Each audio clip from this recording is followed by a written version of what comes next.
किसान भाइयों नमस्कार। आज फील्ड विजिट के दौरान मुझे एक ज़बरदस्त जानकारी मिली।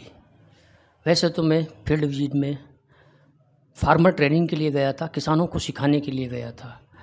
लेकिन जब मैं किसानों से मिला, उनसे बातचीत हुई, तो बातचीत के दौरान एक महत्वपूर्ण जानकारी मेरे हाथ लग गई। मुझे लगा कि सारा ज्ञान मेरे पास है और मैं जो कह रहा हूँ वही सत्य है।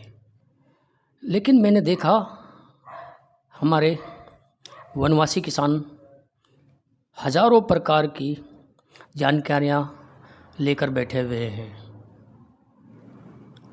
उसी को ध्यान में रखते हुए आज मैं उन्होंने मुझे जो बताया उसके बारे में बताता हूँ। ये वीडियो मैं मई 2024 में बना रहा हूँ। अभी इस साल गेहूं की फसल में कीड़े लगने की समस्या देखी गई थी और पूरा क्षेत्र गेहूं में लगने वाले कीड़े से परेशान था।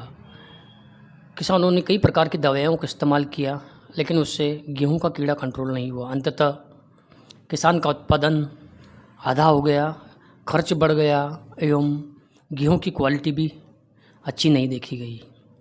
मंडी भाव भी किसान को बहुत ही कम मिला। लगभग 60 से 70% मंडी भाव मिला, 30% की कटौती देखी गई। तो किसान भाइयों, आज मैं आपको ये जानकारी शेयर कर रहा हूँ। आप भी इस जानकारी का फ़ायदा उठाकर आने वाले वर्ष में किस तरह से गेहूं में लगने वाली बीमारी को कंट्रोल किया जाए, और ये बहुत ही सस्ता, सरल एवं सुलभ उपाय मैं आपको बता रहा हूँ जो मैंने किसान से सीखा है।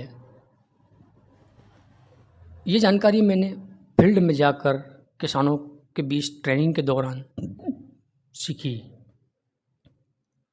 तो इसका मैं आपको लाइव जो मेरी किसानों के साथ बात हुई वही मैं दिखाता हूँ।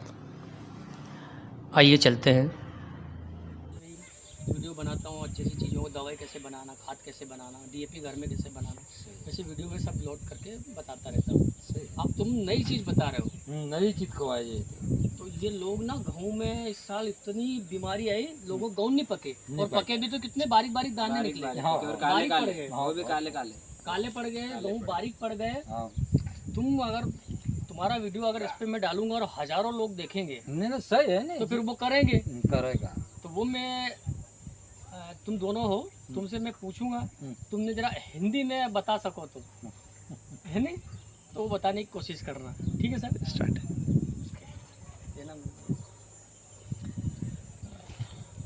नमस्कार किसान भाइयों, हमने देखा कि इस साल गेहूं में बहुत बुरी तरह से बीमारी आई।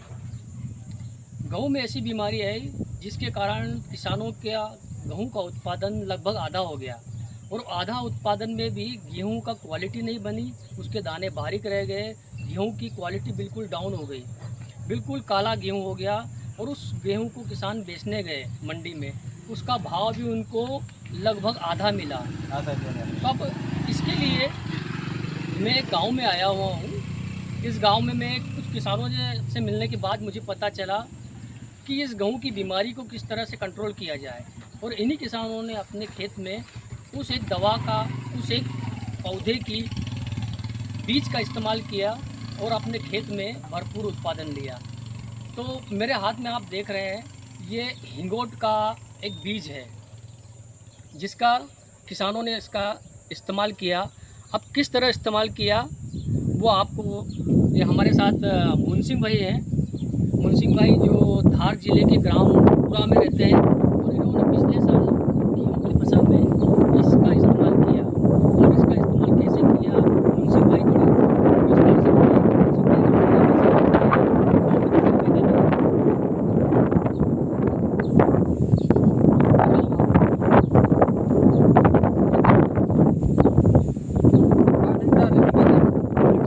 पानी में डाला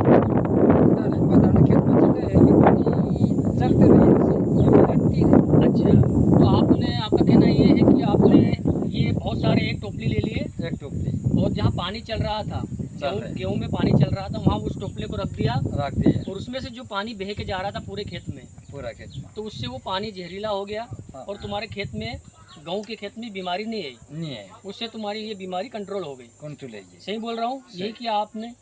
एक दूसरे किसान भी है पूरा ग्राम में, मैं उनसे भी मिलवाता हूँ। छिबरिया भाई है, छिबरिया भाई आप आइए, आप कुछ बताइए आपने कैसे गेहूँ पैदा किए।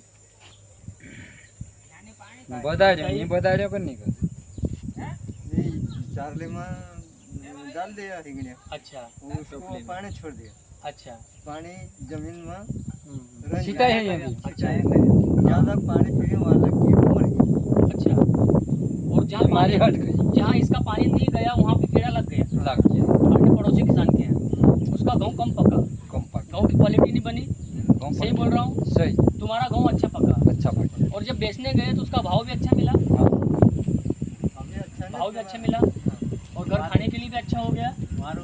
फसल अच्छा है तो फिर भाव भी अच्छा मिला। अच्छा, तो किसान भाइयों ये एक बहुत ही सस्ता, सरल और सुलभ इलाज है। आप अगर अपने जंगल में, खेत में जाकर आप देखेंगे तो इस प्रकार का हिंगोट का झाड़ आपको मिल जाएगा। उसमें से इस तरह के बीज आप इकट्ठे करके आप ला सकते हैं, या तो इनसे जैसे जानकारी मुझे मिली, हाँ। अगर इसका बीज इतना जहरीला है तो मैं मान सकता हूँ कि इसके पत्ते भी बहुत जहरीले होंगे। इसके पत्ता पत्तों तो नहीं को भी- वापरे, बाकी फल तो वापरे। पत्तों को भी अगर हम पीस कर इस तरह से पानी के साथ गेहूं में बहाएंगे या हमारी दूसरी फसल पर इसकी दवाई बनाकर भी हम लोग कपास पर, सोयाबीन पर या मक्का में हमने देखा कि बहुत सारी बीमारियां लगती है, उस पर अगर इसका नीम इस्तेमाल डालें। करेंगे तो हमको बहुत ही फ़ायदा मिलेगा और हमारे फसल की क्वालिटी भी बनेगी। धन्यवाद।